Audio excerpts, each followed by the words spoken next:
Hello, everybody. Thank you very much for joining us for the Startup Grind Pitch Battle of August 2020.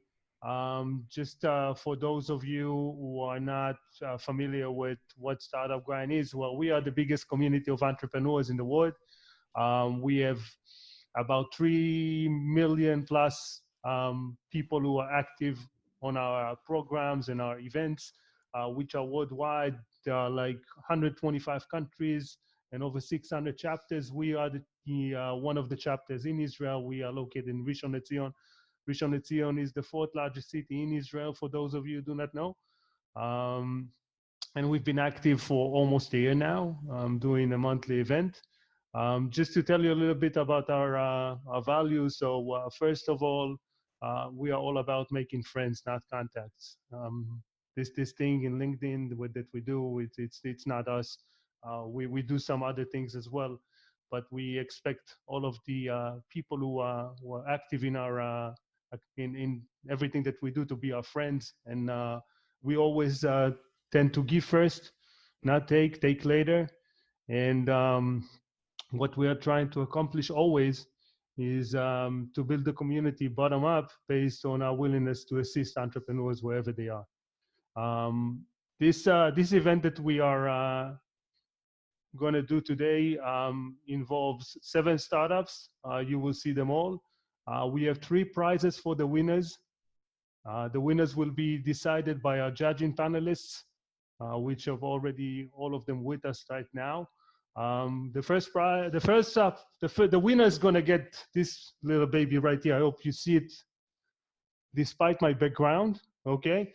Which is a brand new Nintendo Switch, and you also get a golden ticket for our new starter program, which is 1 year free of charge.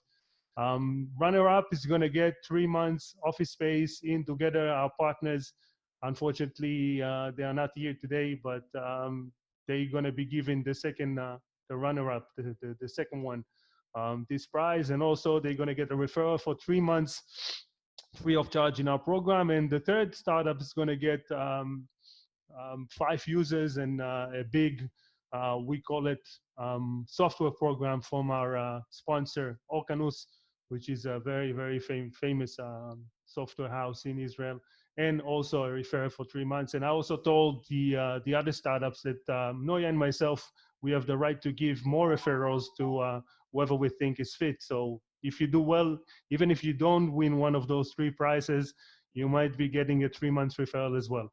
So do well, okay? I see that Guy has joined us, and Guy from Game is our partner for this event. Guy, I would love if you are going to say a few words. I'm going to unmute you, and you can speak. Hi, everyone. Thank you, Tal, for having us. My name is Guy. I'm the chairman of the Israeli Digital Game Association.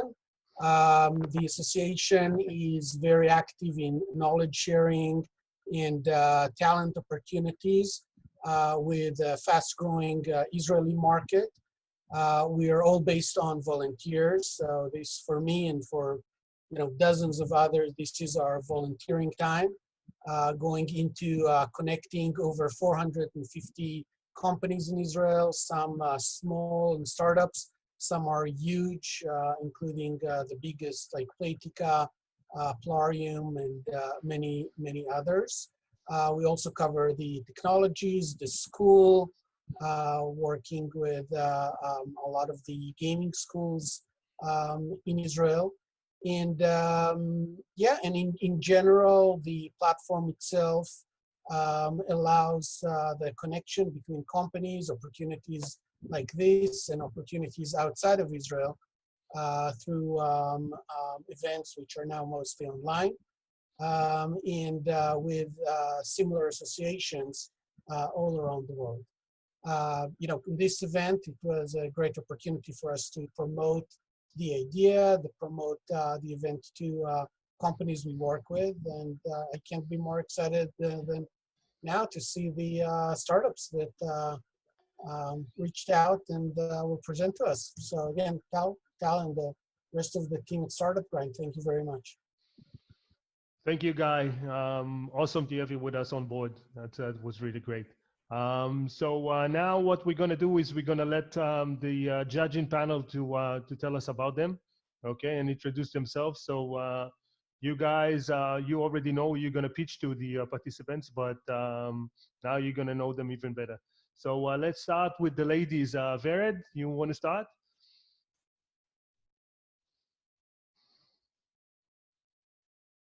Yeah.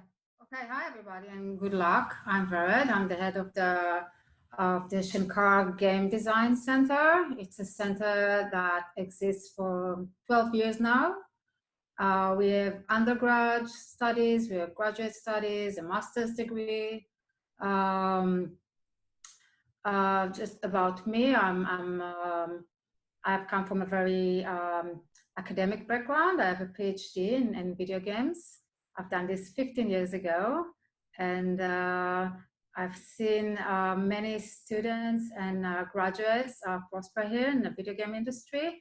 Some of them I actually see now as the nominees, and I wish you all the best. And I'm very eager to see what you're going to propose us. Thank you so much, Liron.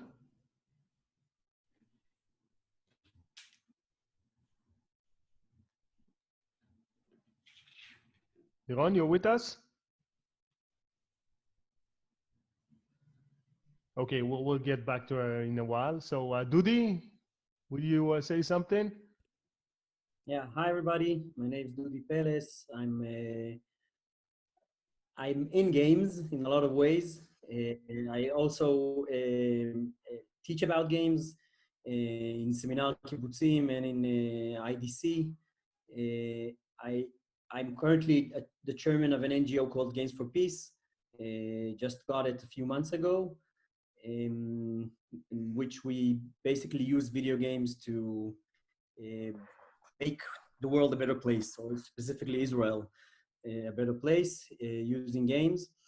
I'm also a past entrepreneur in video games, had a few startups and had a gaming studio a few years ago. So I'm in games in a lot of ways. I teach about games, I learn about games, I research games, and I worked with games. So they're all around me. So basically that's me. Excellent. Ziv? Hey everybody, Ziv Tao. I'm the Director of Product Management and Business Development at WhaleUp.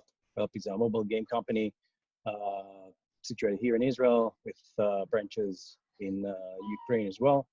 I've been working in the game industry for over roughly 20 years, mostly in product, but also in other fields as well. And I hope to see some great things today. Good luck. Kevin was also our partners with this company. So Kevin, if you don't mind talking also about yourself, but also about your company. Sure. Hi, everybody. Great to be here. Thanks a lot, Tal and Shachar. We are an early stage venture capital fund here in Israel that focuses on entertainment, commerce, consumer, and gaming investments. We've invested a few times already in gaming and gaming related companies. We invest early, that means seed, and sometimes when we get to know the entrepreneurs well, also pre-seed. And we work a bit differently. We're backed by some of the largest entertainment companies around the world, and even before we invest, we try to sort of jumpstart that process in terms of partnerships, go-to-market, distribution, sales, etc. I started my career on Wall Street, was an entrepreneur as well, and have been investing in Israel since 2013. Okay, so I think we're almost ready. Unfortunately, Ron is having some technical difficulties, which I'm going to be solving real shortly. Noya, you want to take charge from now on? Okay. Yes, the competition yes, of course. manager, eh? Yes, of course. All Hi, right. everyone. Thank you all for being here with us today. We will start with a pitching battle. The first team that was chosen is Fun at Home. Tal, can you share the presentation, please? Who's Yeah, just pitching from the team? let's before that, let's just give the rules of the competition, if you do not mind, so everybody knows what's going to happen, even those who are not a part of the competition. Sure. Awesome. Sure. So everyone is pitching. Each team is pitching for 5 minutes. I will be the bad cop and will stop you exactly at 5 minutes. The judges can ask questions only to clarify things. Not, you guys don't add anything that you didn't say at a pitch, which is very important. The judges can ask between 1 to 2 questions, even 3 if they want, but only to clarify things that they didn't understand. Do your best. We know that you can do it. Tal will just put your presentation. When you want to move slides, say next, and he'll move the slides for you guys. And Tal, I think we're good. Let's see if I think Leon is here now. Leon, are you here? Hi. Good. There you go. Okay. So can you tell the audience about yourself a little bit? Yeah, I'm Liron Zuckerman. I've been doing content for AR and VR for the last 7 years. I was the CEO of Edge Marketing Technologies, and now I have my own project. It's something new. Rather not talk about it right now. Basically, I'm mentoring startups in different innovating stages. Awesome. Okay, so Noya, who did you say is going first? Fun at Home? Sorry? Fun yes, at Home? The first yes. The first team is Fun at Home. And who's pitching from the team? Can you unmute yourself, please? That would be me. Okay, so let me just put your presentation on for a second on full screen. And let me know when the pitching is ready, and we will start. I can. Okay. You're good to go. Okay. Am I going through? Do you hear me? Yeah, we can hear you. You can start. Yes. Great. So welcome everybody. Thank you, Tal and Startup Grind, for this opportunity.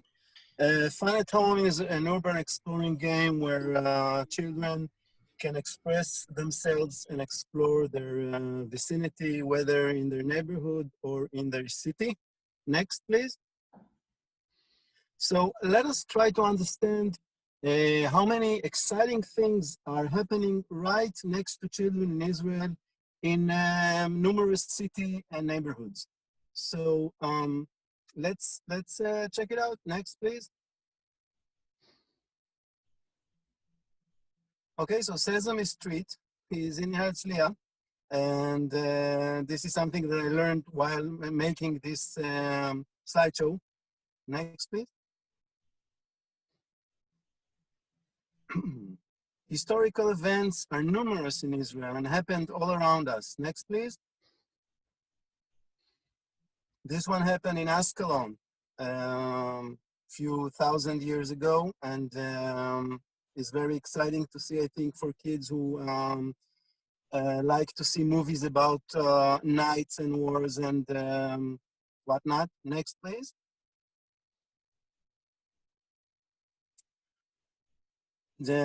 Like I said in the previous slide. Next, please. So knights in Israel toured and roamed in various places, in Akko, in Ramleh, in Jerusalem. Next, please. Let's talk about Harry Potter. Do you know where he's buried in Israel? Next, please.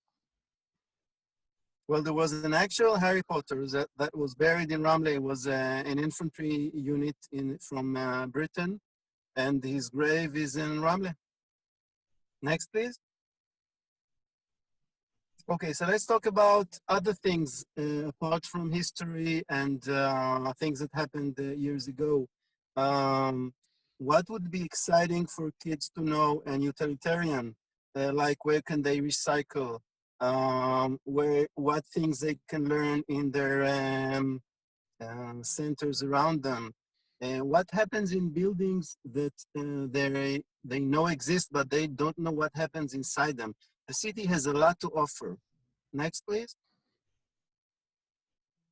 Next, please. So this is the real reason why I founded Fun at Home. It was because I got the notion that children spend their time in made up terrains, and they know every inch of the terrain, say in Fortnite, but they're practically clueless about what happens around them. And nowadays, cities and municipalities spend a lot of money trying to build things that children has to explore. And we need children to see it, to come to know it, maybe more than Fortnite. Next, please. Okay, so what are the fundamentals of Fun at Home? The first one is explore your surroundings. Next, please. Next is create your home. Fun at Home actually has a few blocks of engagement. The first one is offering kids to make their own home out of templates available. They choose pics from their gallery, and they can stick it on the home template they chosen. Next, please. So after creating their home, they can their home is located in a virtual neighborhood where they can browse other homes. They can, like I said, create their home in visual and in riddles, and send it to others such as grandpa to solve and engage in a different way about themselves. Next, please. So the problem, like I talked before, is getting to know children about their vicinity. Sometimes something really exciting happened or happens in a street next to you, and you simply don't know because you don't read the papers, and you're not the municipality ways of communication. Yeah. Just finish your sentence because time is up, and I'm sorry. Okay. So this is a problem we're trying to solve, and that's it. Thank you. Thank you very much. Amazing idea. Judges, any questions? You just can unmute yourself if you have any questions. Yeah, can you talk about the solution? I mean, we didn't talk much about what you're actually trying to build. Okay, so we're offering kids the opportunity to build their homes. They have a template of one of three available: a country home, urban home, and a castle, where they can choose pics from their gallery and stick it. One would be the door, the other would be the front wall, the other would be the sky, and write riddles about each and every one in their house. For instance, if they have a sister, they can write riddles about what does she like to eat, and it will be in the windows assigned to this sister. Afterwards, the house built will be in a neighborhood with other houses to browse and see what's happening around me. Thank you. Any more questions from the judges? Just one question. I just clarified this. What kind of platform are you talking about? Is it PWA? Sorry? PWA, Progressive Web Apps. It's a mobile solution that you can navigate to. You don't have to download it from Google Play or the Apple App Store.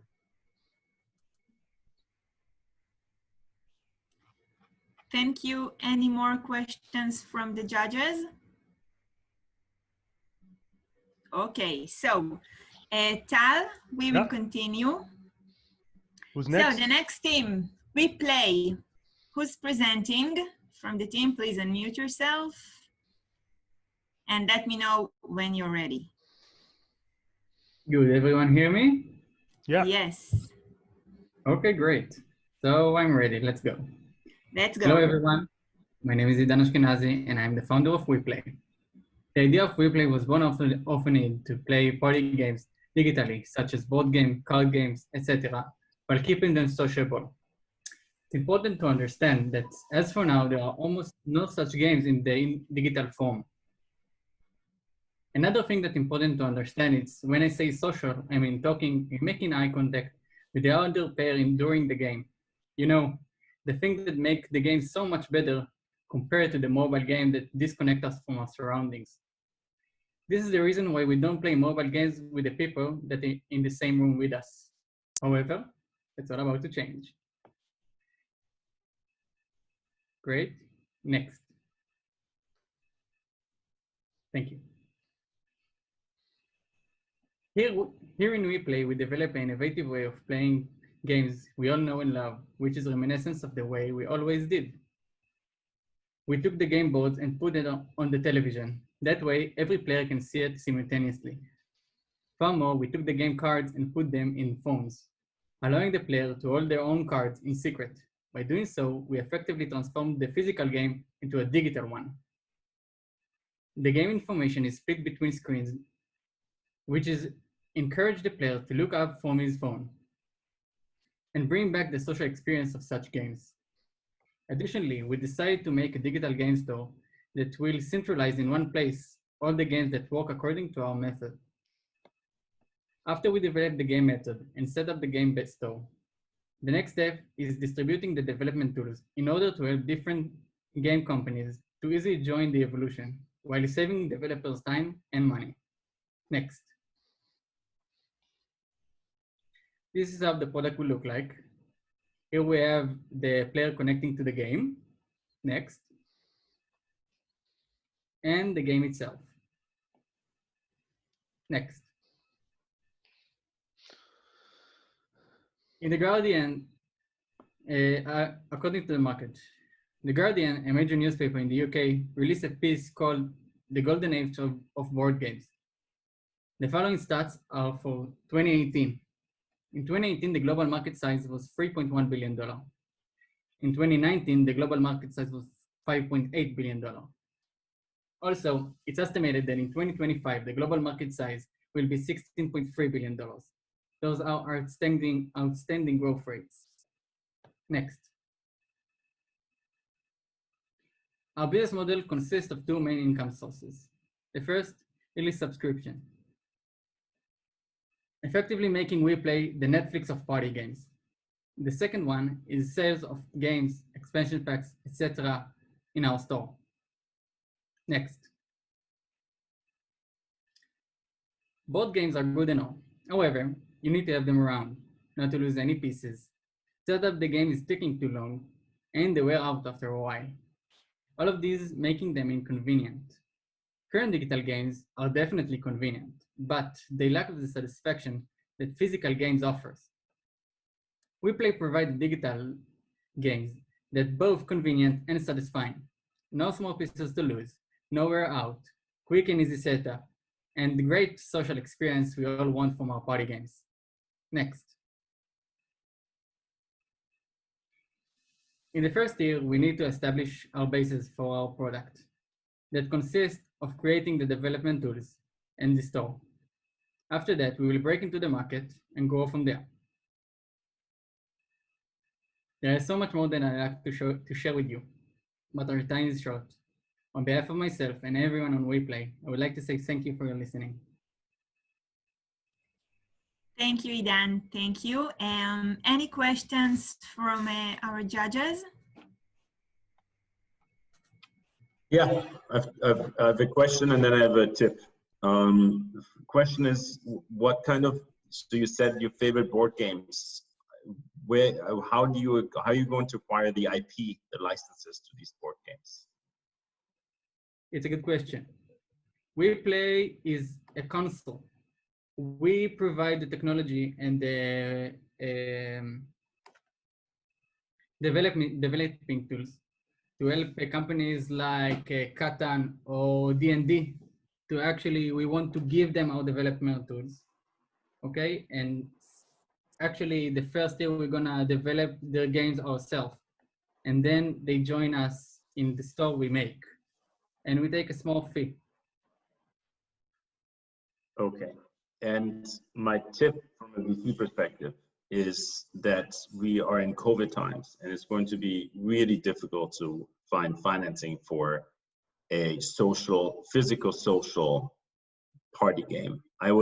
My tip is I would think about switching to, not call it party game, but maybe like, family entertainment, family game, right? Because everybody's locked up at home all the time, and winter's coming and it's going to be again. So if you just do that and target initially families, I think the pitch will be much better.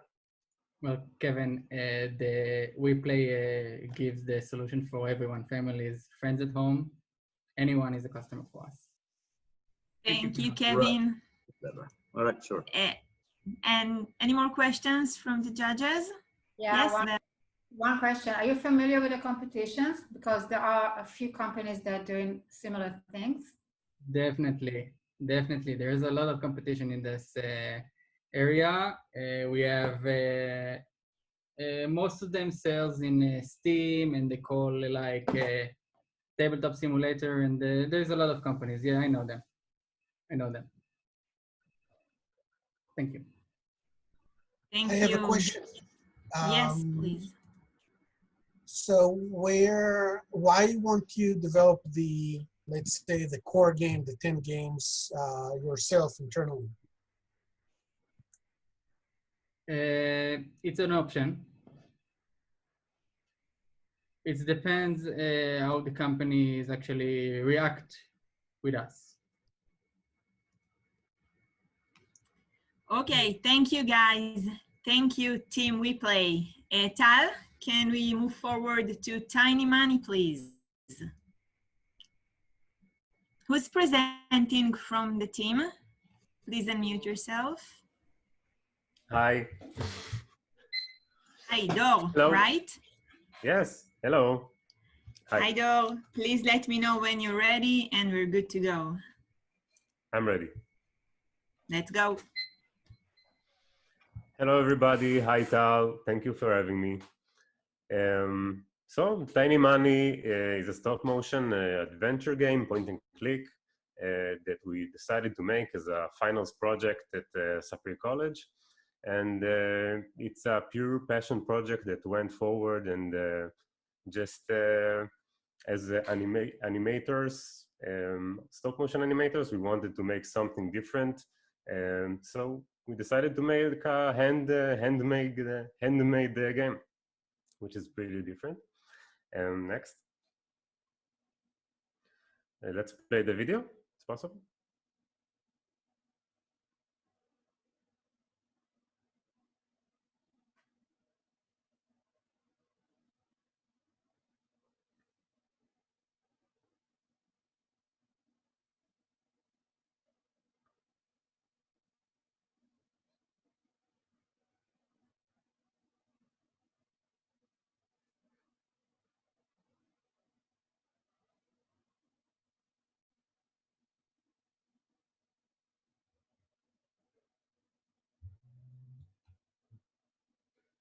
Well, there is no sound, so maybe I will speak.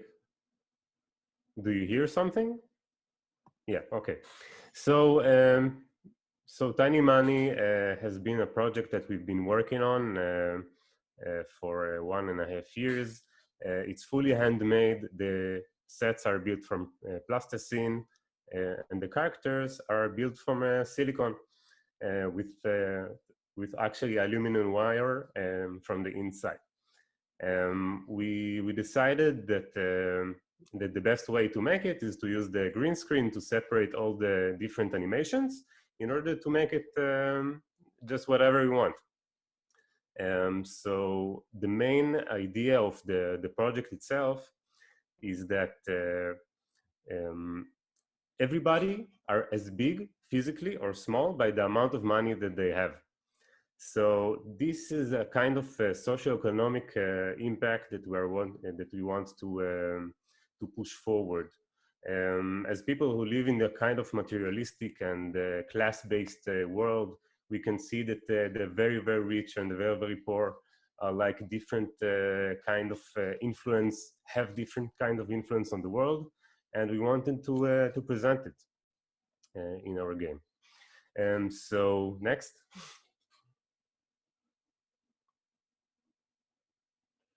Thank you. So we have already a playable build that's been in a few conventions in the world.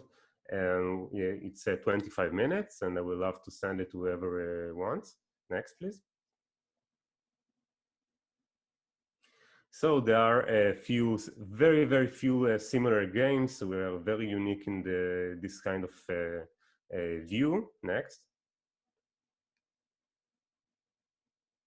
So basically, the story is about Pete, a very small guy who just tried to survive in this kind of strange world where the big people are trying to trample him. And well, actually, the main turning point is when Pete finds out there is a small hippie inside his head, and he needs to get bigger in order to get him outside of his head. So this is the kind of world we are expecting in this kind of game. And future. So future-wise, yeah, it's okay. Future-wise, we are looking forward. We have been in 3 different. I'm sorry. Can you all stop for a second, because the video continues and it just kills my ears. Monoya, can you stop for a second? You hear the video? Yeah, I was I think I was the only one. He was the only one. Yeah. You're the one. Yeah. Chosen one. Yeah. Okay. Now you can, so you just can go on. Yeah. Thank you so much. So future-wise, we've been in the conventions, in 3 different world conventions. We've been at White Nights. We won 2 awards, the jury's choice and the crowd's favorite. We've been to Game Room, we won awards. We've been in the PGC, the last one before the COVID. And the kind of recognition that this kind of graphics and this kind of, sorry. You can continue because of the technical issues. Just take another minute. Yeah. Thank you so much. So the kind of recognition that this kind of graphics and the field that we try to bring to the game industry, we truly believe that that what we have to offer as a stop motion gaming studio, we have a lot to offer to this industry, and I hope that we gotta have the chance. Thank you, everybody. It was a pleasure.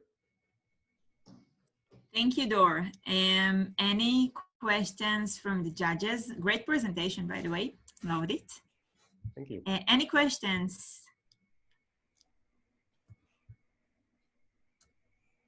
Okay, Dor, it was. One question. Is this more of a content play, or are you developing a technology here? Okay, so basically it's a little bit of a both, because the technology is existing but rarely implemented, and the knowledge about this is very, very is very lacking. So we are doing something that not a lot can do, and you can see it on the field, the information of how we made it, and it's very hard to duplicate. Thank you. Any more questions from our panel of judges? No, Dor, thank you. I think it was very clear. Tal, can we continue for the next team, the 4th one? Betby, please. Who's presenting from the team? Me, can you hear me? Is Yes. Sergey here? Hi, Sergey. Yes, can we hear you? Just let me know when you're ready and we will start. I was born ready. Let's do it. Let's do it. Good luck. All right. Hello, everybody. My name is Sergey, and I'm representing to you BetBee, a sport betting simulator. I want to start with the minute of history. 10 years ago, maybe in the same place, two Israeli guys been trying to say that people will play casino games without win any money. Nobody was believing that because why the reason for the casino. But everybody was wrong because 7 years after the company been sold for Chinese found for a huge amount, it been like $4.5 billion. I'm talking about Playtika now with their product Slotomania.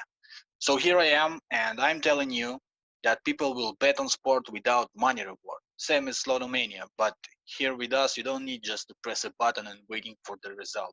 You need to think, to analyze games, fields, teams, etc. So we're solving only one problem. We give the players the opportunity to bet on sport without any money and without risk. About the market, more than 40% of all online gambling, a market belongs to sport betting, and it's equal to over 500 million users. And if we're talking about money, the amount is over that $22.8 billion from 53. Next. Next one. About the competitors, we have a direct one called BetUp. They have over 1 million installation on Android devices, and it shows us that the field is completely legal and have no issues with the law. That means that we on the right way, right? And indirect competitors, that's all of sport betting websites like Triple Eight, Betway, William Hill, Bet365, etc. Next. What about our advantages? So people that will never bet for real money because of the risk to lose or the risk to be addicted to, they can join our community and play with us just for fun. We don't need your passport or driver's license to identify you. You just need to sign up with us with your favorite social network and start to bet for fun. Also, we believe that in the future we can help people that addicted to get out of this dirty field of real money betting and switch to same feelings but with no risk. Next. Well, our business model based on free to play. Everybody can just sign up and bet for daily bonuses and claim another one each 2 hours and keep betting. But as we know, people want to make high bets to get high wins, so the user can purchase coins inside the game and become a betting monster much faster. Also, we will implement a piece of freemium model. I call it VIP ticket. It gives the opportunity to user to be able to watch live stream of his favorite game and bet on it, by the way. Next. The app will be able on Android and iOS devices, also website, desktop browser, and mobile browser. Next. Well, our goals. The first target in the first year, we want to attract 500,000 users and make them to be interested to bet for fun or train their skills if they still betting on real sport betting website. The next one is to get between 10 to 15% of all betting traffic, and that equals to up to 20 million users. And the third one, but not the last one, is that it's our dream to create B games company and keep develop casino games with more logic that the competitors have. And like I said in the beginning, we can create something like them, but much better than them. And I'm talking again about Playtika. Thank you for listening. Thank you, Sergey. Oh, that's me. Yeah, that's me on the photo. The guy that's not smiling. Natalia is the chief of marketing in our team, and Alexander is a freelancer CTO. You never heard about that, but it is what it is. He is a freelancer CTO. And exactly on time. Thank you, Sergey. Any questions? All day. I have a question, please, Sergey. Are you doing it only for regular betting or also for live betting? It's the same like sport betting. So we also have a live betting with live odds that's changing if the game changes. Okay? Okay. And we have the pre-match that came before the game start. It can be like a week before the game starts. So the odds is different. You can bet before and you can bet in live. Okay. I also have a question, Sergey. You said something about esports. Is this also a market you're going to? Come again, please. Yeah, you said something about esports, not just sports, but also esports. Is this also? Yeah. It's also all that kind of esports that now running in the world, like people playing FIFA against each other, or Counter-Strike, or whatever the game, the LOL, or whatever the game is. If the website, the sport betting website, show these odds, we show it too. So we make you to feel exactly the same feeling. You're not losing it, but without any risk. I have a question about your audience. Go ahead, Guy. You mentioned Playtika, and with real money, they've seen male dominance. With social, they've seen female dominance in Slotomania. How do you think, or do you know who will be your audience for this? The audience is separate, because people that betting on sport, it's not exactly the same people that rolling up the slots machines, right? It's like I said before, betting online, it's almost it's more than 40% of all online gambling industry. So we took the niche with more than 40% users. All other more than 50%, they belong to Playtika, to Play Studios, and the huge casino, right? So we have the other side, the little bit more than 40%. Kevin? Yeah, I mean, lots of questions. Could you remind me of your business model? I may have missed that. Yeah, like I said before, it's free to play. You can sign up and play by using bonuses, a daily one and once in 2 hours. It's a kind of small bonus, so you can't bet high. You just need, make a small bet. A virtual economy. It's a social, it's a social gambling element where you buy virtual coins, and then you can buy virtual coins. Yeah, exactly. But no money out. No. No money, and no something that can cost money. Like if you're gonna win a million, you can't lose money if you don't want to buy to purchase the coins. Right? Then you don't if have, you then you don't have a business model. So my question is basically, if you target 20% of the real sports betting gamblers, you're going to compete with marketing budgets that are 50, 60, 70, 80, $100 million. You're going to compete against the B-Wins and all the other guys. I mean, I've never seen a startup succeed. The only startups that I have succeeded in doing something similar is Daily Fantasy. If you looked at Daily Fantasy, DraftKings recently IPO'd. That's interesting. It's going to be really tough acquiring those users. But I can answer on that. I can answer on that about the traffic. All the sport betting websites spending a lot of money to bring one client.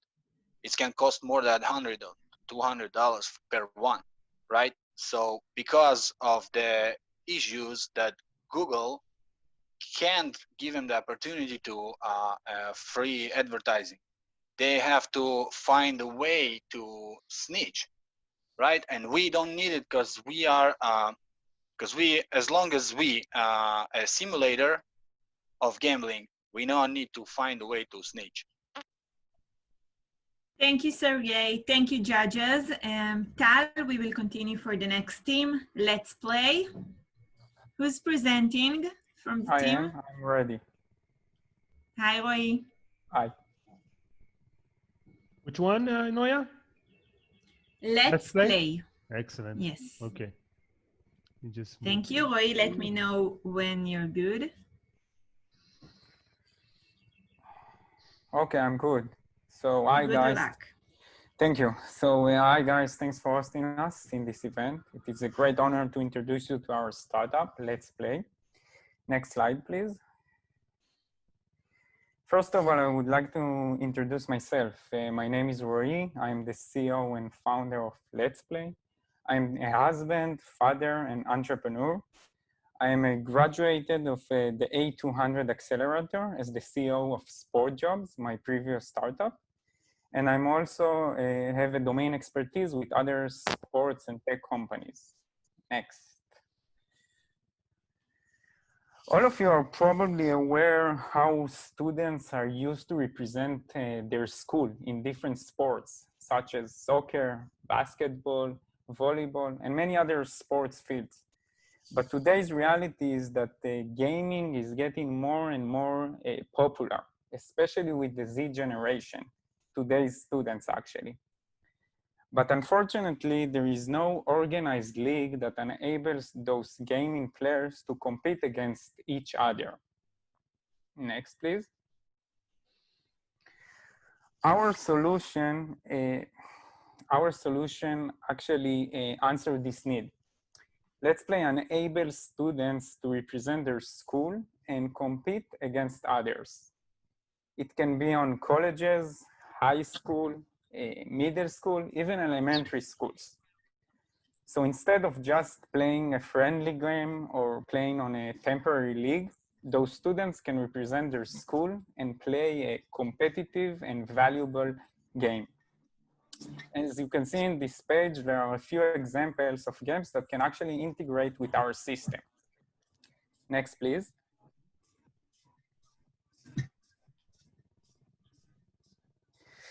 Our product is really simple.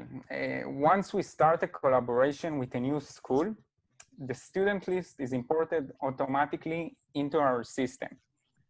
And the teacher can decide and approve which students will participate in the league. It can be decided by factors like grades or participation in the class, or even the achievements on tests of the students.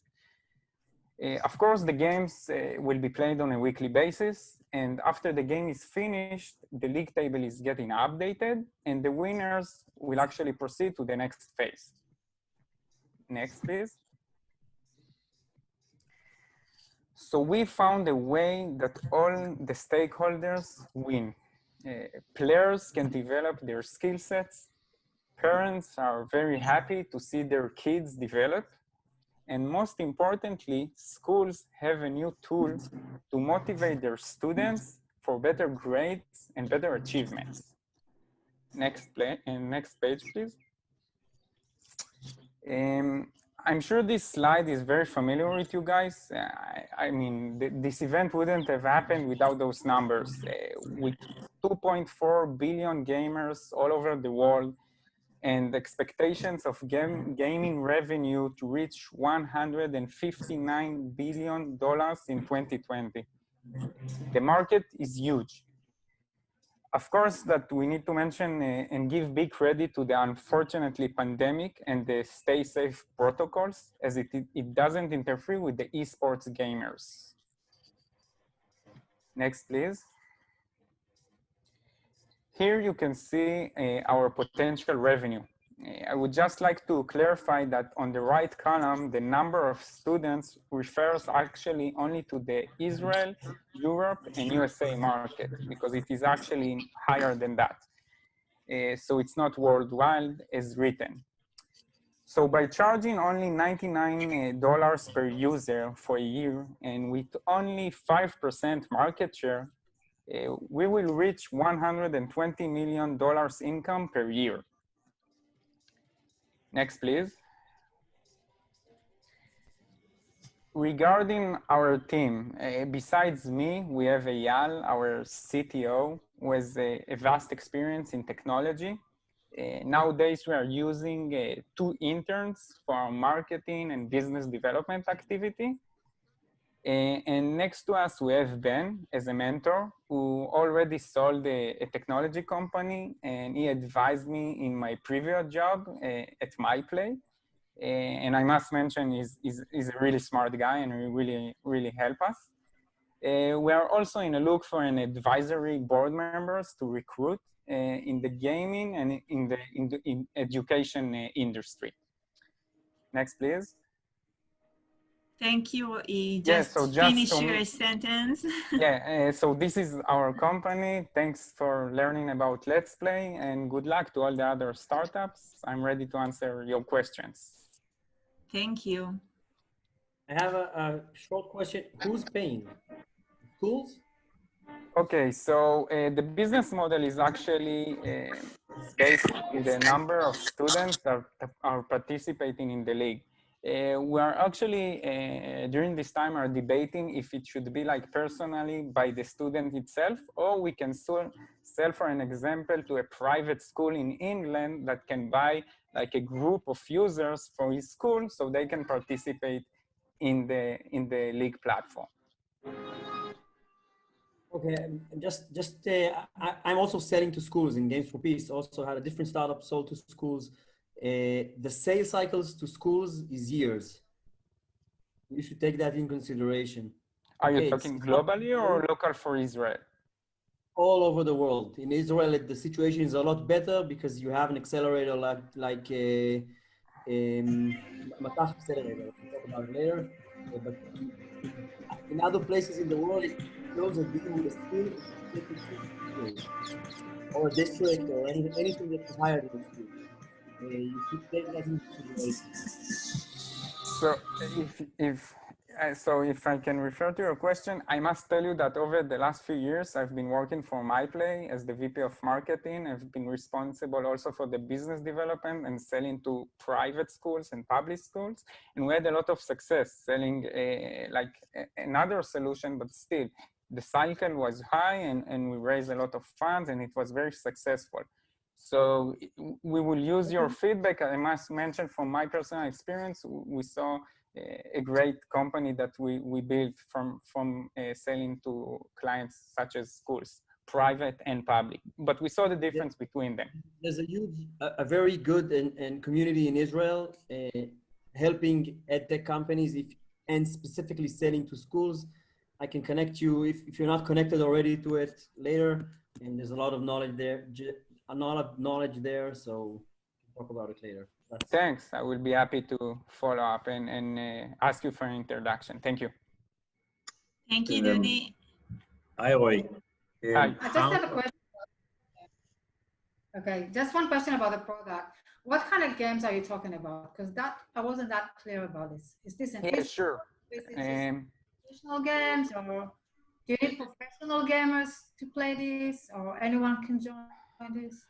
Since our partners are actually schools and the priority is education, we don't do any war games, we don't do any shooting games. We appreciate the collaboration with the schools and the education. So it will be like first only education games. It can be FIFA, it can be Rocket League, it can be NBA 2K, things like that. We can integrate with all of them. Thank you. Kevin, last question, and we will continue. Yeah, that helped. I was going to ask how it's going to be different from a lot of white label tournament platforms that are out there in esports. So ESL Play has one. There are specific esports high school leagues that raised quite a bit of money in the US, if you look at Play, VS, etc. But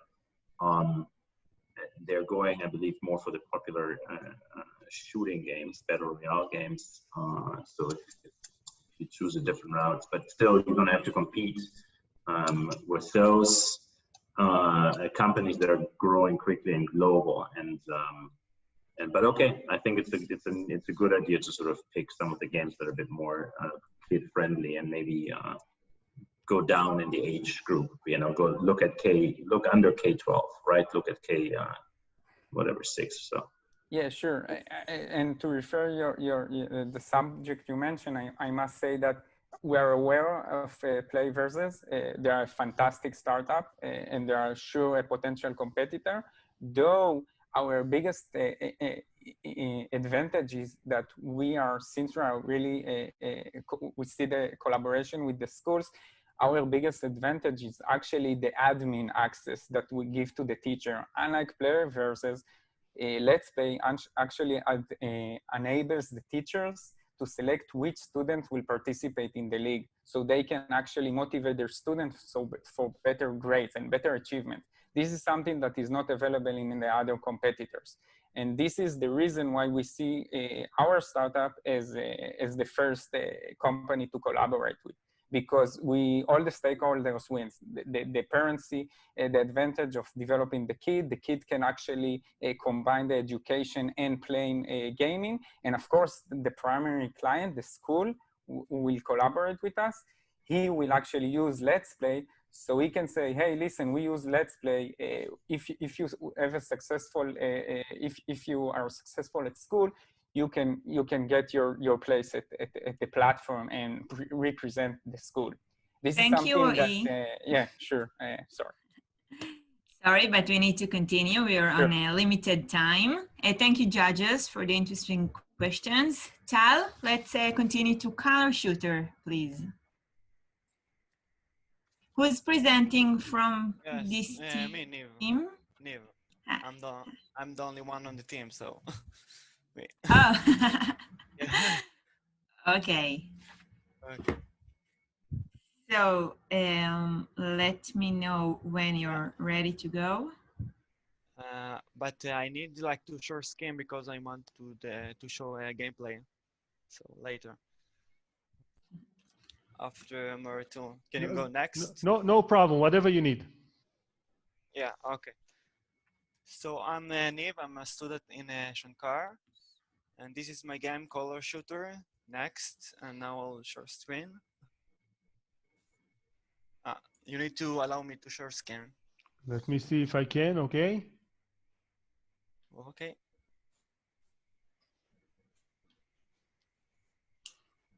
All right.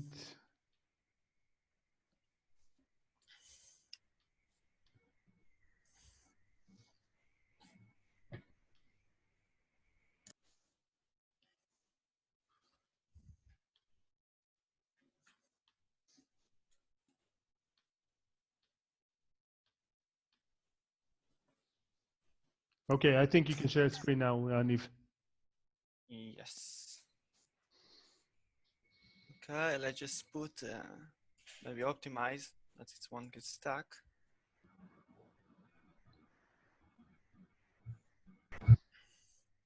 You can see the screen, my screen? Yes. So let's start. Yeah, that is the game.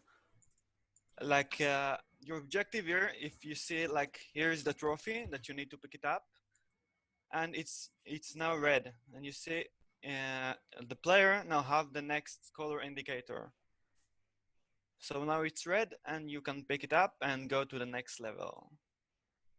Oh, they got me.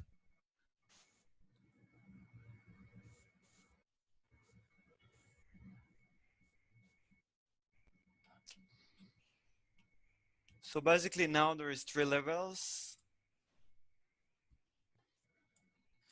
but the next level is more interesting, I think, because in this level, if you go and search in the level, you see there is more more trophies, and then you need to think, if I go to the green, make them all green, and then paint them again to red, and then take the reds, and you need to think what you want to do.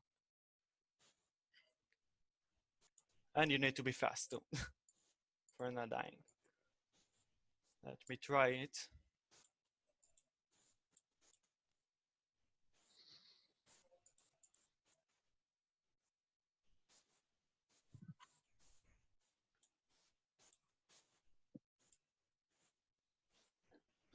So now you can take the red one. I missed it.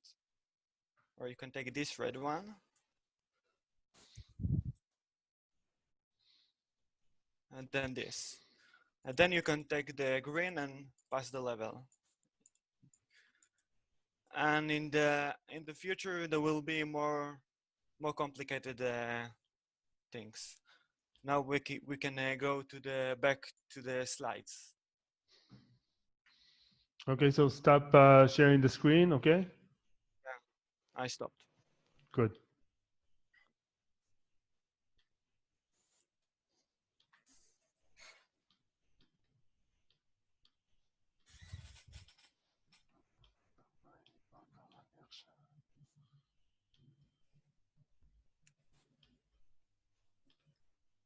I think you made me host, or made you host back. Yeah. Yeah.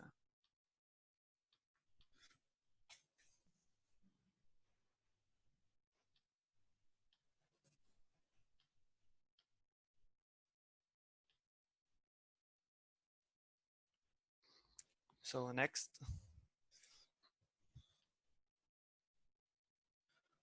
So my main loop will be like paint the enemy with the trophy's color, like you see. Pick the trophy, pick all the trophy, and then when the level complete, when there is 0 trophies, and go to the next. The next loop is go to the next level, clear few more levels, and there after a few levels you will get a new color. Like in the start, I thought to use the colors RGB, like from the first to the third level, just to the red color, and then the red and green, and then red, green, blue, and then more colors. Next. The target audience for real is like everyone wants just relax and play a nice indie game. Maybe it will be on the PC, but maybe if I can do it more, so I will go to the consoles too. Next. The pricing of the games will be $5 to $10. Maybe I will get some DLC with more levels, but maybe it will be free. So I don't know yet. It depends. Next. Like the future plans, I have like one idea for like 2 colors for each trophy. Like you need 50% of one trophy, 50% of the enemy that will be some color, some red, for example, and the other 50% will be other color. And then you will need to think how you want to do this level. And maybe I think to do a multiplayer, that player need to like paint all of the enemies in their colors and then pick some trophy. And that's it. And maybe some like do it first person shooter, like something like a super hot in the gameplay, something like this. Oh. Royce, Niv, sorry, we're running out of time. No, it's okay. So I need to Yeah, stop you. Any questions from the judges?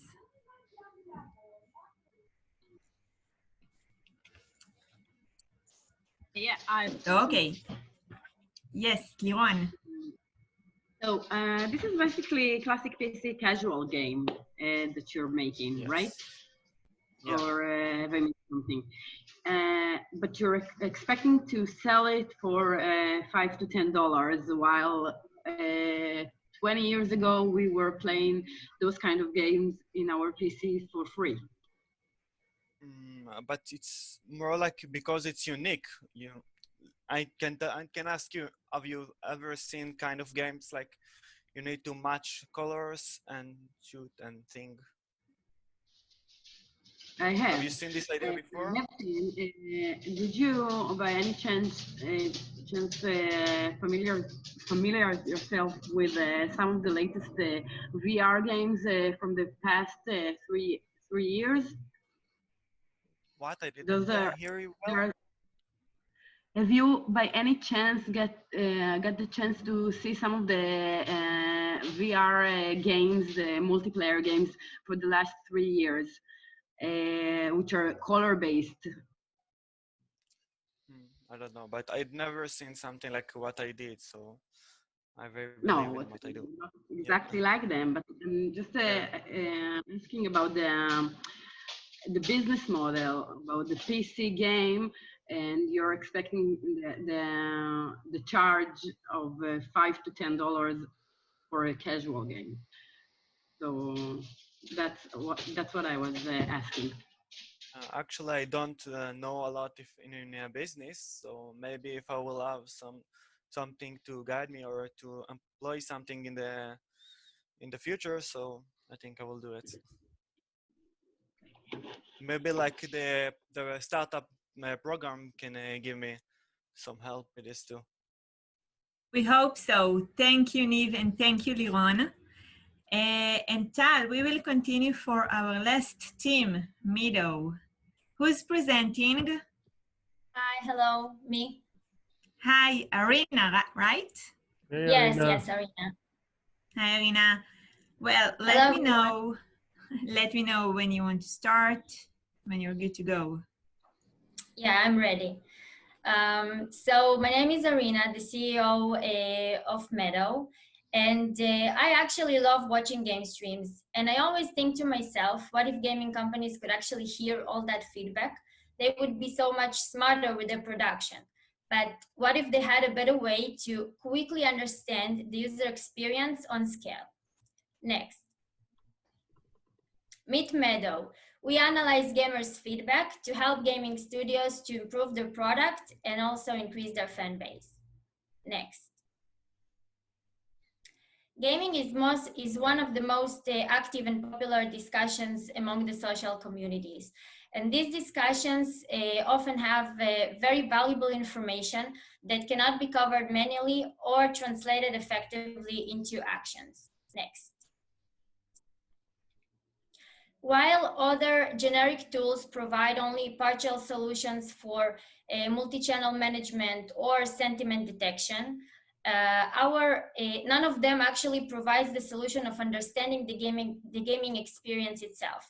And we've seen this problem when speaking to many companies, from large ones like Blizzard or PUBG, to smaller ones like Toya, and all of them mentioned that they actually prefer collecting data manually in Excel sheets to have this accurate analysis. And usually this takes a lot of time, but also causes a slow turnaround. Next. Our solution is gaming specialized, and the technology is developed to understand the gaming jargon. And powered by AI, our platform provides accurate and data-driven insights that are actually compatible to the exact workflows and needs of the gaming studios. And with our product, gaming studios can improve their games, save costs, lift sales, and also shorten their turnaround. Next. We detect all gaming-related content and all gaming activities in real time among the multiple channels. Next. We analyze the gamer sentiment, activity, trends, and interaction habits. For example, studios could know what to include in their next level only by understanding what gamers actually want to see. We also provide visibility on gamers' reaction to latest updates, releases, but also their anticipation for future launches of the studio. And gaming studios are actually willing to pay for, thousands of dollars for analytical tools. And with 90% margin, we can sell for millions of dollars from a monthly or annual subscriptions. Next. Our algorithm also leverages the engagement abilities of the studios by finding the potential ambassadors among the community members, by detecting patterns of effective messaging, and also enabling response at scale and creating the hype among the community. Next. The market is constantly growing, and it is about to reach almost $200 billion within the couple of next years. And it is thriving during the pandemic. There are a lot of new gamers, but also a lot of new game releases. Next. And we are a team of tech enthusiasts who eat and sleep games and discuss business strategies during kills of Warzone. and could actually debate for hours about the future of in-game events. Shai is a gamer at heart and also has over 14 years of management experience in various startups. I have worked for several gaming companies and spent years managing teams and various marketing roles. And for sure, from my personal experience with Meadow, my life would be so much easier. And our CDO is currently in stealth mode. She has expertise in big data, NLP, and visualization, and she's finalizing her previous commitments and will be out of stealth mode soon enough. And we are the right team to make this magic happen. Next. With Meadow, studios will be smart, fast, and furious. Thank you. Thank you, Arina. Thank you so much. Any questions from our judges for the last team? I have a question. Yes, Liron. You mentioned, Arina, that you're able to analyze the sentiment of the gamer. So I would be happy to hear more about it. Yeah, so we are early stage. We are very early this moment. So currently we are using Amazon Comprehend, but eventually we will develop the NLP and the machine learning itself to detect the language of the gamers, the jargon, to understand that what a kill is a positive thing, not a negative thing eventually. And yeah, so basically this is on our roadmap. Thank you. Any more questions? Yeah, yes, hi, Arina. Can you tell me, have you talked to potential clients, gaming studios, and is there any traction on potentially becoming a design partner or working with you? Yeah, so we actually, just today, we sent the agreement to New World Interactive. So this is huge news for us. And we are in conversations with Tripwire as well.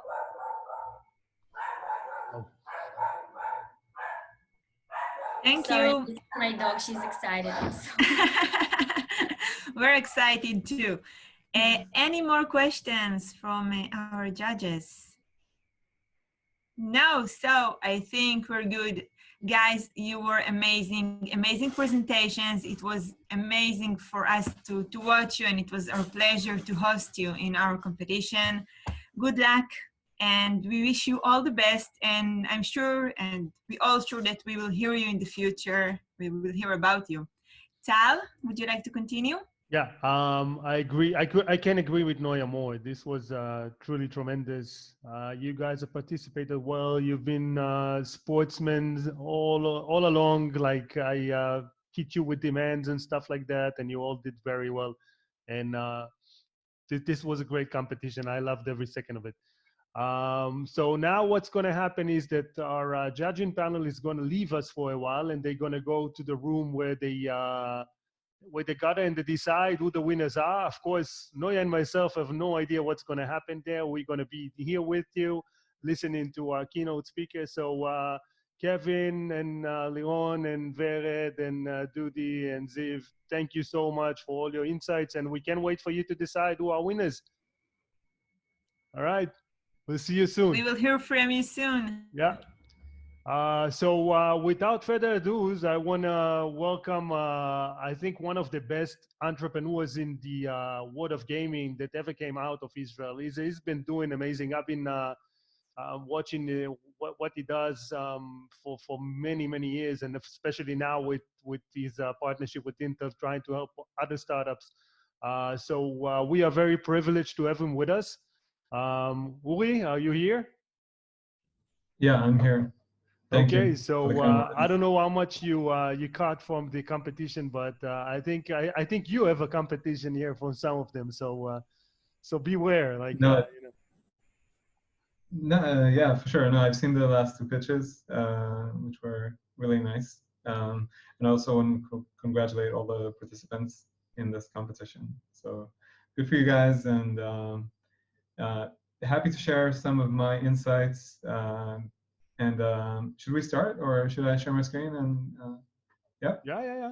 It's your floor. All right. Okay. Cool. All right. So So I guess the first thing I want to say is, let me share my screen.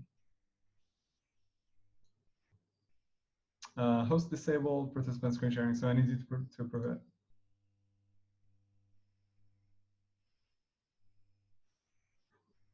Okay. So the title of this quick presentation is Entertainpreneurship. It's a combination between entrepreneurship to entertainment, because I feel like being an entrepreneur is hard. Being, I have a notification, someone has to join the room, just admitting it. Being an entrepreneur in entertainment is potentially even harder because of how chaotic the entertainment world is. And I just want to share a few lessons. In terms of the structure for the presentation, I would love for it to be an open conversation. There's not a ton of us right now, so if you feel like you have a question or you want further clarification on something that I said, feel free to jump in. What we're going to cover is a bit about the mix between entrepreneurship to entertainment, or being an entrepreneur in digital entertainment. I'll do a personal introduction, talk about Overwolf, some thoughts and lessons, reading recommendations for all of you, and then we'll wrap up with Q&A. I want to start with this slide. And I think what's special about it is that we see two forms of art in this slide. This is a painting, and this is a video game. And I think both of them are creations of art. It's not a software solution to solve a problem. It's something that is an artistic result of a lot of effort that at the end of the day generated an amazing result. And I think in a lot of ways, there's more similarity between a painting to Diablo or Diablo and an antivirus, for example, or a software that does emails. And I think in this mix of entrepreneurship and entertainment, it's probably one of the hardest routes an entrepreneur can pick. You guys might be familiar, guys and girls might be familiar with this Gimli quote, certainty of death, small chances of success, what are we waiting for? This is kind of like how I feel about being an entrepreneur in entertainment. So why is that? Why is it so hard? I think the first reason is that it doesn't really solve a user pain. For example, if I want to find a solution for car navigation, I can use an app for that, and it's a true pain that I have. If I'm hungry, that's a pain that I have, and I want to go to a restaurant and solve it. But entertainment, it's not, in my opinion, a true user pain. It is a need, but it's not a pain. So the solution really has to be at super high quality. Entertainment these days is highly accessible and highly competitive because it's highly accessible. And it's a form of art, and as you guys know, art is never finished, it's only abandoned. Even this painting right here, it's never finished. You can always polish it a little further. You can always polish a game a little further. So it's never finished, it's only abandoned. So with entertainment, it actually has all the challenges that software has, like networking, compute, technology, bugs, and all that, plus the fact that it's a form of art, and therefore it's a never-ending story. So that's a huge challenge, in my opinion. The definition of success for this is for at least one of you to get an insight that's going to help them with their venture, with their startup, with their game. And if we've done this today, then I'm happy. Some background about me. So I'm married to Shirley, father to Itai, Daniel, Maya, and Rotem. I've been a gamer all my life, and I'm now 40. I play League of Legends. Unfortunately, just Bronze 3, but I'm support main and PUBG. I studied music and physics, and then computer science. Then started my first startup when I finished my army service at the age of 26. And after computer science, I started Overwolf.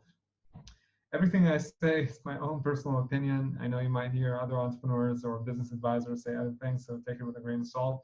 And at the end of the day, you're the most qualified to do what's right for your business. So I recommend you do that, not what people say. But still, I'm happy to share my lessons. A bit about Overwolf.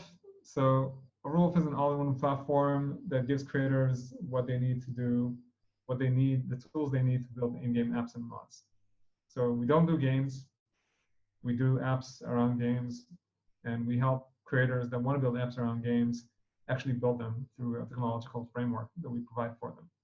We started in 2010 as creators. That didn't work so well. So in 2013, we ran out of money, and we had to ask ourselves a bunch of hard questions. And at that point, we pivoted to build a framework for gaming apps and mods. We're now 74, headquartered in Tel Aviv. We've raised 25 million total, and we are building a business. So the commercial side is very important for us, building an ecosystem around gaming creations, and 2018 was our first year profitable. If I had to explain everything we do on one slide, that would be it. Small Mario, Big Mario. Here's a creator that has a lot of ideas, but they're lacking the tools to build what they want to build.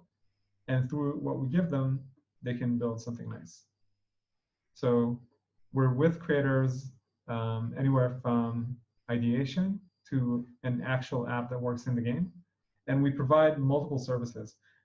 If you think about Unity as a game engine, what it provides to game developers, or Unreal, we do the same for app developers or mod developers. So we're like an engine for creating apps for games.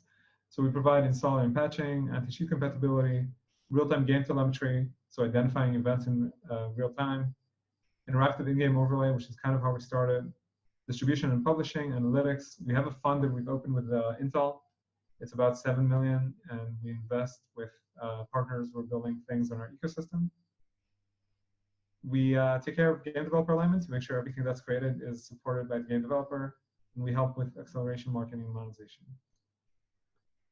This is how an Overwolf app looks like. So the game in the background is Teamfight Tactics from Riot Games.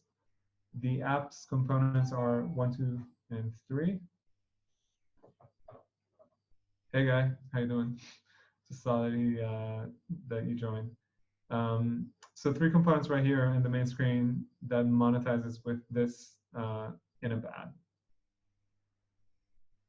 This is another example for an app. In this case, Fortnite is the game. And some facts about the company. We currently have about 6 million monthly active users across platforms and products. We enhance close to 2 billion games per year. We support about 800 games, and we're partnered with a little bit over 10,000 creators. And top creators on Overwolf currently make over 1.2 million a year, with average revenue per daily active user of about 8 cents. The way they're making money, as you've seen, is with this ad unit inside the app. We work with top gaming brands such as Logitech, Intel, MSI, Riot Games, PUBG Corp, and others.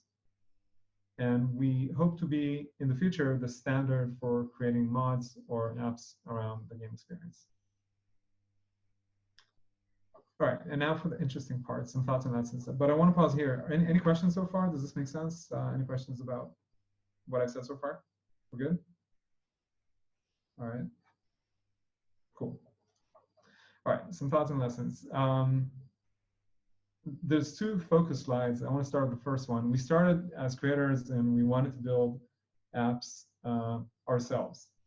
Our day 1 goals when we opened the company and raised $100,000 from Yossi Valdi, was the first investor to support the company, was to support all game when we launched. I remember the initial CTO estimation was 3 weeks to support all games. Couldn't have been more further from the truth. And to launch with a couple of apps, so Skype, browser, and social media integration. We thought that it's going to take us a couple months, so 2-3 months, and we'd be live. At the end of the day, it took us about 1 year and 9 months to release the beta that wasn't even working right. We just had to release something. We were at the end of our runway. Something had to happen for the company to continue to sustain, but it wasn't even there.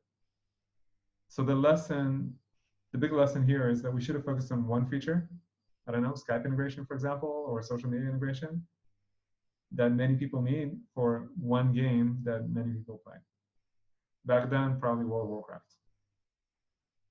If we would have done that, we could have released an MVP probably in 3, 4, 5, 6 months versus the 1 year and 9 months that we had before actually going to market and starting doing validation. Focus number 2. Focus lesson number 2. So after launch, we've done a bit of noise, and many companies reached out to us about different business opportunities. Blizzard was one of them. So they actually flew us out there to the HQ, which was really exciting because we were huge Blizzard fans. And it was very exciting, but it was also very confusing. And we ended up pivoting between a gazillion different ideas instead of focusing on our core vision, core market, and core audience. And at the end of the day, got to 2013 with no traction, no money, and some big questions about the future of the company. The lesson here is that pivots are great, but they can also kill you if this is all you do. You might end up with a bunch of mediocre solutions and no great solutions. So think about that as you're pivoting, and think about how committed you are to your mission, your vision, and what you're here to accomplish versus what a big company thinks is a good idea and invites you to build with them. Next, move fast and break things. So we all know that. We heard that probably on TechCrunch or wherever you take news. And I think in this unique position where you're both an entrepreneur and you're in digital entertainment, this could be an extremely risky approach.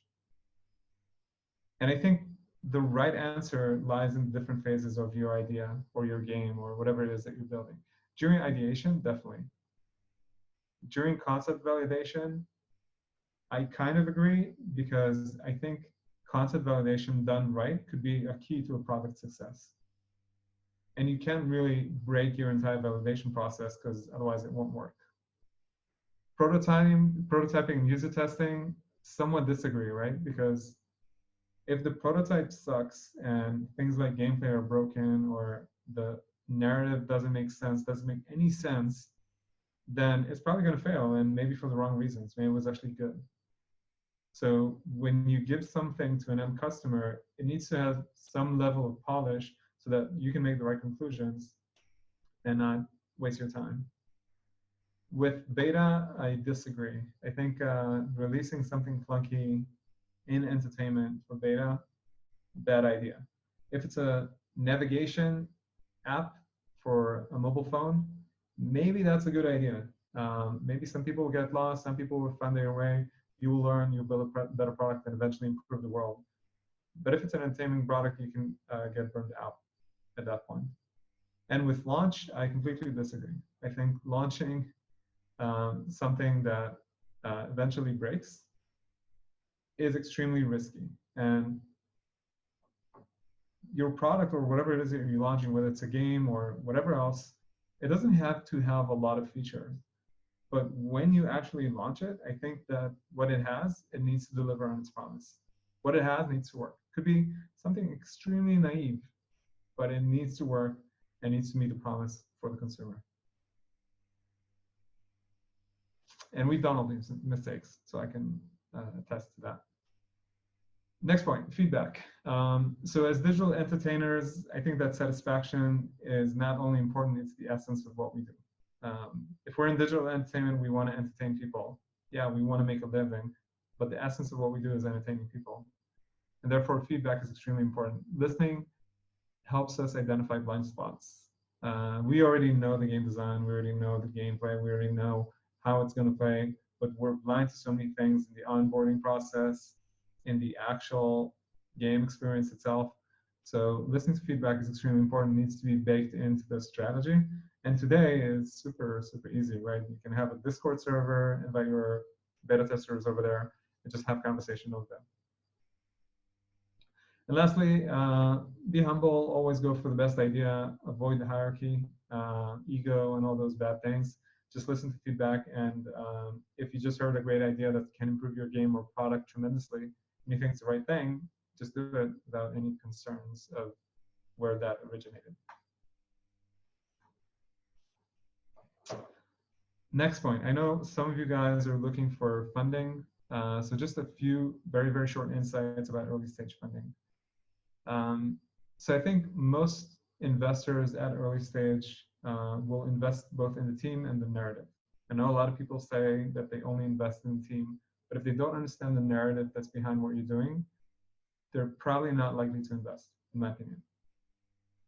I do recommend that you know the VC business model, and there are good books about it, so you understand how they're thinking about investments. There's a huge difference between startups, huge difference between game studios, and some just don't fit the VC model. So if you want to raise funding, there are other sources of funding you can find that are relevant.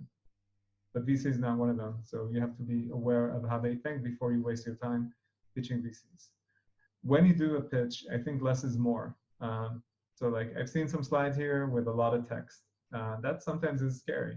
And if I'm really busy and I'm seeing 20 presentations a day, I'm probably not going to read it. So if you can digest everything for me so that within 3 seconds I can understand what you want from me in this slide, you're doing a service to me. And as a result, you're doing a service to yourself because I might invest in you as a VC. I'm not a VC, but as a VC, I might invest. I think this is a great template. So if you Google Sequoia Capital pitch deck template, I think it's a great template for doing your funding round. I think that every interaction counts, and I think you should be a pro. So be on time, a minute earlier, 2 minutes earlier. If you're on time on the second, you're probably a minute late. Focus on having good infrastructure for the call. We're all on Zoom right now, so the microphone needs to work well, the camera needs to work well, lighting needs to be okay.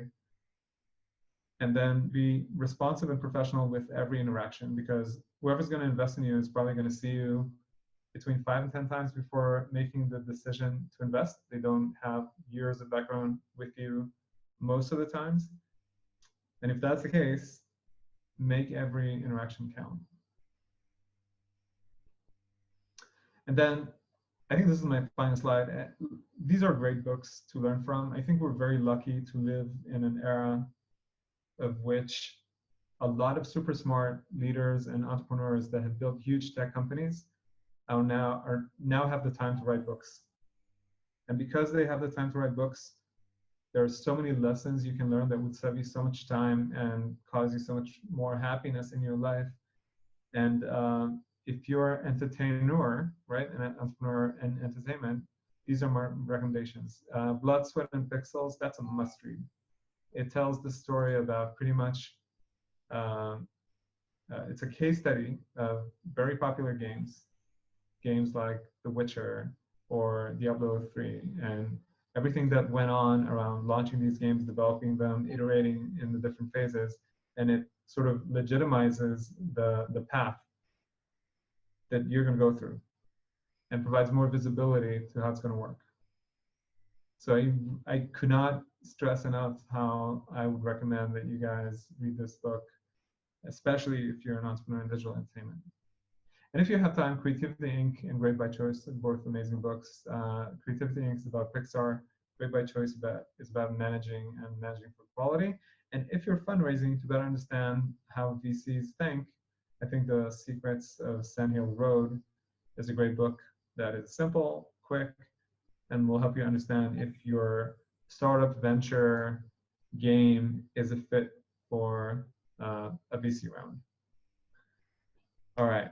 So with that, I think I just admitted all the judges back to the call. So I'm gonna stop screen share and see if there are any questions. Hi, Uri. Hi. I don't have questions, but I must say, as an entrepreneur with one startup and another one on his way, those were very, very important tips. I knew it, and I keep hearing all those things, and I just understand during the way how much all of the things that you mentioned are important. So if we have any young entrepreneurs in the audience, just take everything and use it and take it with you to your journey, because those tips are super, super important. And thank you, Uri. And if you have, guys, any questions, just jump in. And it's fine if you don't. I know it's always difficult in Zoom. So no, it's not difficult. You just explain yourself. Pretty awesome. Pretty legendary. So yeah, so you save lots of time. Yeah. Okay, cool. Thanks. I have a question, Uri. Shoot. Nowadays, what are the trends that investors are looking for in the vertical of gaming? What is hot? What is not? Let me start with what is not, because I think that's easy, or that's relatively easy. So I think AR, VR was a big promise a couple years back. And I think the market is not yet there in terms of platform adoption. So based on my knowledge, investors are somewhat more cautious investing in AR and VR, right? Especially if you're building a game and you know that there aren't that many units that are going to consume your content and pay you money. With regards to trends, I think first and foremost, investors that I know look for traction these days. So the big difference between 5 to 10 years ago compared to today is that it's a lot easier to create okay quality games or high quality games that gain traction, maybe not through monetization, but through adoption. And then through investors' money, they can scale faster and build much better products. What you could do today with a team of 3 was probably doable 10 years ago with a team of 50. I don't know. Probably not accurate with the numbers. Guy would know a lot better than me about these things, but there's a huge gap, and therefore I think investors these days expect a lot more than a pitch deck before investing in a game, because it's a huge creative risk. But you see these examples like Fall Guys or anything else that is catching something. I think this is where you want to go as an entrepreneur. And I know that giving these examples is really complicated, and these are really tough cases to find. But if you can prove something, even in a small group with great retention and prove something, I think this is what people would invest. In terms of preference, I don't know if it's mobile or PC or console. I think folks are indifferent. They're just looking for as much validation as possible at the very early stage before investing. Got you. Any more questions, guys?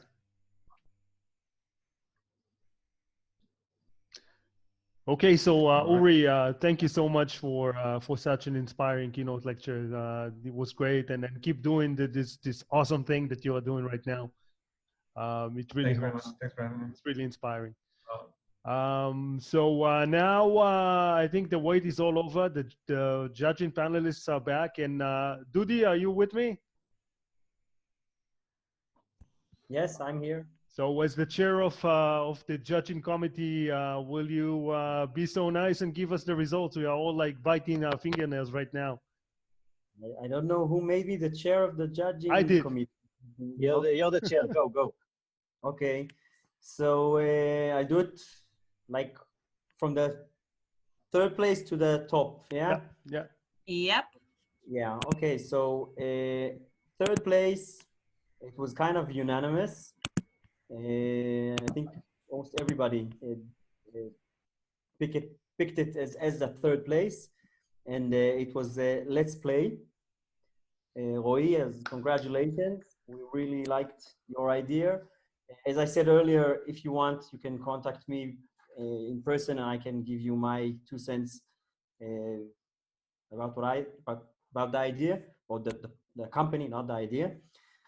2nd place. And this was very, very hard. It was between the 1st place and the 2nd place. There was like a kind of a fight between us, a Zoom fight. But 2nd place was eventually Meadow. So congratulations, Meadow. We really liked your idea. We thought it had huge potential, and we're pretty sure you're going the right way. And the winner, but really with a very small difference, was Tiny Money. Woo! You're a winner. Congratulations. And okay, Dol, this is what you're gonna get, eh?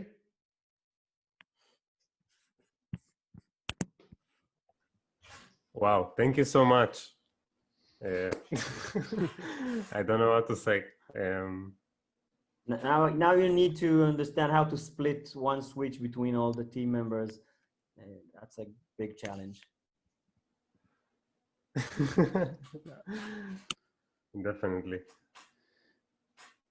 Okay, so again, I'm really impressed from this has been I'm trying to be humble here, but this has really been a great competition, and I would like to congratulate first again Uri for a great presentation. Secondly, I want to thank really all our judging panelists for being so patient, and of course they've been with us throughout the way ever since we initially thought about this idea. And of course, last but not least, you, the entrepreneurs, you've done amazingly. And again, those of you who didn't win one of the third places, you might get an email from Noya or myself telling you that you did win something. But really, you all did very good job, and I think you learned a lot from this.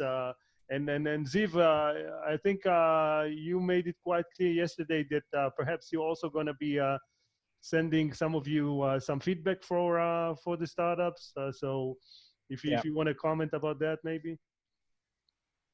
Yeah, as I promised, one of the things that it wasn't part of the mandate here, but part of the thing that is important when you're doing something like this, when you're pitching, is getting some feedback. And I promised that I'll prepare something and send it. So I'll send it to you, Noya and Tal, and you can pass it forward. Absolutely. Okay, so guys, until next time, I don't know if you know that, but we're going to have a great event on September 15th and on October 13th. There's going to be, again, fireside chat, so you are more than welcome to join us. And so until next time, thank you, everybody, and be safe out there. Thank you. Thank you very much. All right. Good luck, everyone. Bye-bye. Bye-bye.